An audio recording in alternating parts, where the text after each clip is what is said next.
Napuno ng kilig ang mga tagahanga ng tambalang Paolo Avellino at Kim Chiu nang lumabas sa ilang mga social media platforms at ilang mga entertainment news sites ang mga balitang mayroong gagawin na big announcement ang dalawa. Marami ang naghinalang ang isisiwalat ng dalawa ay ang totoong estado ng kanilang relasyon.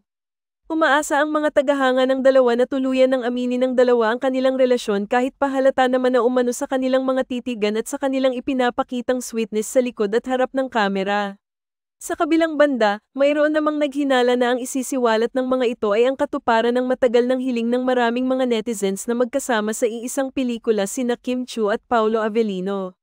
Matatandaan na matapos ang pagsasama ni Kim Chiu at Paolo Avellino sa teleseryeng Linlang ay kaagad itong nasundan sa seryeng What's Wrong with Secretary Kim na kamakailan lamang ay nagtapos na rin ang taping.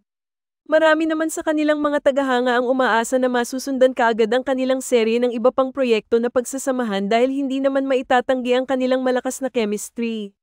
Bukod sa katuparan ng pagsasamahan nilang pelikula, marami ang umaasa na magtuloy-tuloy na ang pagkakalapit nila sa isa't isa ngayong parehong malaya na sila sa kani-kanilang mga nakarelasyon.